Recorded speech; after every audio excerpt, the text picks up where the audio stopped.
Hoy vamos a contar la historia de un papa muy extraño, muy curioso. Su nombre de nacimiento era Gerberto, qué nombre, ¿no? Lindo, ¿qué haces? Gerbert sería. Sí, ya acá. d'Aurillac. Había nacido en la Auvergne. Eran territorios francos allá en el año 945. Gerberto fue recibido por los monjes benedictinos en la abadía de Saint-Géraud d'Aurillac. Allí hizo sus estudios y maravilló a todos, ¿no? Porque era notablemente lúcido y al poco tiempo humilló a más de un profesor. Parece que lo que tenía de lúcido lo tenía también de miserable, ¿no? Digo por esto de humillar, Sí, claro. como si la inteligencia consistiera en humillar a los necios. Por favor. ¿No? Bien. Gerberto viajó a España, lo llevó un amigo, el conde de Barcelona, nada menos. Eran tiempos de ocupación musulmana y este chico ingresó en las escuelas árabes de Toledo y de Córdoba. Parece que las relaciones entre los benedictinos y los intelectuales árabes eran estupendas. Esto es raro porque los propios benedictinos participaban de la guerra de la Reconquista, Claro. la predicaban al menos. Bueno, en Toledo, nuestro amigo Gerberto aprendió física, matemáticas y árabe a la perfección. Fue el único papa que habló árabe en toda la historia, exagera el cronista, porque es probable que alguno lo haya hablado o sospechado. Pero de la España musulmana tuvo que irse porque parece que era frecuente en aquellos tiempos que algunos cálculos algebraicos solo lo supieran unos pocos y todos trataban de que ese conocimiento no se difundiera. Se guardaba en secreto, como si se tratara de un saber hermético que jerarquizaba al poseedor. Y un maestro, Ibn al-Hasidi, poseía al parecer un secreto matemático, físico, andá a saber, que Gerberto quiso saber de cualquier modo. Y para enterarse de aquel conocimiento vedado, sedujo a la hija del maestro Ibn al-Hasidi para acceder a la alcoba paterna. Tremendo. Y pudo. Perfecto. Ay, déjame pasar, quiero ver la pieza de tu viejo, no sé qué. Pero fue descubierto y expulsado de España sin poderse enterar de aquel secreto, no se sabe si físico, químico, algebraico, qué. Gerberto d'Aurillac regresó a Francia, hizo carrera religiosa y fue nombrado obispo de Reims. Lo nombró el rey Hugo Capeto, que me parece que era el primer Capeto, el fundador de la dinastía de los Capeto. Allí abrió una escuela en donde enseñó asuntos que había aprendido en Toledo con los árabes. Algunos historiadores aseguran que fue él, Gerberto, quien llevó a Francia y a los reinos cristianos el ábaco, es decir, el contador, ese que usaban los chicos en el colegio. Claro, los chinos también en el colegio. La llegada de Gerberto al papado fue muy complicada, no vale la pena contarla con demasiado detalle. Eran intrigas de poder que estaban entreverados, este Capeto, pero también el emperador Otón III. Los franceses colaban cada tanto. Claro, estos lo querían como papa, pero en Roma no toleraban la idea de tener un papa experto en arabismos. Claro, más bien. Le tenían bronca porque había aprendido el árabe. Sí. La cuestión es que fue impuesto medio de prepo como pontífice y se llamó Silvestre II. La cuestión es que se convirtió en el papa menos ortodoxo que se haya conocido. Era inventor, fabricó un astrolabio de gran precisión y se ha dicho que construyó el primer reloj de pesas y péndulo mucho antes incluso de que Galileo tuviese aquella inspiración, ¿no? Cuando veía la lámpara. Construyó un curioso órgano antes de la llegada del año 1000.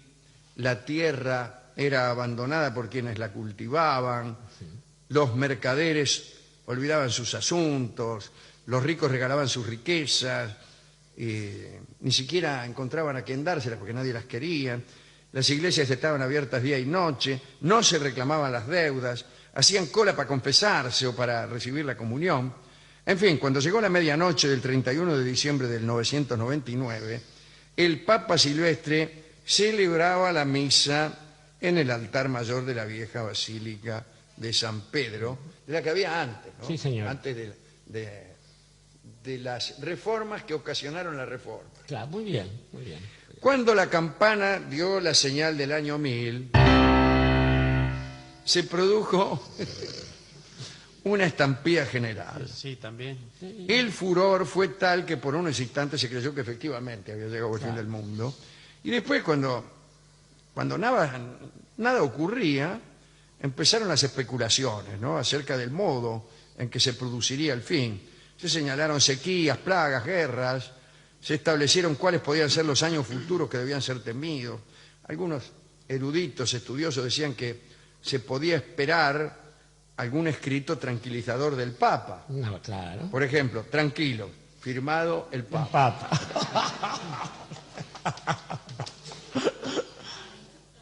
Pero en las bulas de Gregorio V o en las de Silvestre no hay nada que confirme que la sociedad estuviera atemorizada ante el milenio. Así que acá lo hemos dicho. No parece que todo esto que acabo de decir sea cierto. Se duda de que aquellos temores se hubieran verificado realmente. O que fueran tan generalizados. Claro, son estas mentiras de Strindberg, ¿no? Aquí hemos hablado alguna vez de que no eran tantos los que sabían en aquel entonces en qué año vivían, claro, ni en qué fecha vivían. No era una sociedad tan cargada ni tan minuciosa en la fecha, en la hora y en los números como la actual. Así que probablemente no existió terror alguno en el año 1000. No, sí, seguramente en los centros urbanos y hubo, el milenarismo se trajo algunas comunidades especiales, algunas rebeliones, pero no fue tanto. Silvestre, por estudioso, por artista y por inventor, fue acusado naturalmente de pactar con el diablo. ¿Quién no? Y allí se armó una historia extraña. Se decía que Silvestre había vendido su alma al diablo para conseguir su elección como papa. Curiosa venta, ¿no? ¿Ese es el precio? Claro.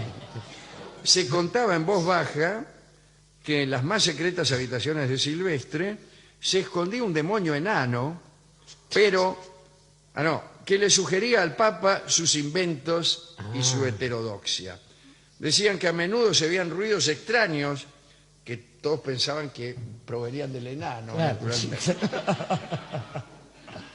Ahora, aunque el Papa estuviera completamente solo, también se oían conversaciones en árabe. A lo mejor el Papa practicaba el árabe. En voz alta como todo no el podía mundo. conversar con nadie, hablaba solo, como hace uno. Yo muchas veces hablo italiano para practicar el idioma, claro. el italiano. Y digo, allá en mi casa, buona tarde, andorrante compadrite. ¿Qué te pensase? Te tuve. Claro. Y digo yo para practicar el italiano que, como se ve, lo hablo con la mayor fluidez. Dicen que una vez arrepentido de todo esto, Silvestre confesó sus pecados ante los fieles presentes en San Juan de Letrán y pidió que a su muerte no le rindieran homenaje a su cadáver. Por favor, dice, Sí, no sé. cuando me muera no le rindan homenaje a mi cadáver. Inmediatamente después de esa sentencia murió, tanto como para ver si cumplían con lo que había pedido. Supongo que muchos se habrán creído que se hacía el muerto Para comprobar. para ver justamente, si claro. lo homenajeaban, en cuyo caso se iba a levantar y decir, ¿qué les dije? Te lo Y dice, no digas que no te avisé. Este era el año 1003. Silvestre II fue maldito hace ya más de 1000 años, fíjese usted cómo pasa el tiempo. Sí. Y durante siglos fue tachado de la lista de papas claro. que habían reinado, hasta que un día se olvidaron de tacharlo. Suele ocurrir. Pero la historia de Silvestre II no terminó con su muerte. Sepultado en San Juan de Letrán, ahí mismo donde murió, ¿no? Parece que empezó a decirse que los huesos del esqueleto crujían. Los huesos del esqueleto suelen crujir, pero de los esqueletos de los vivos. Sí, claro.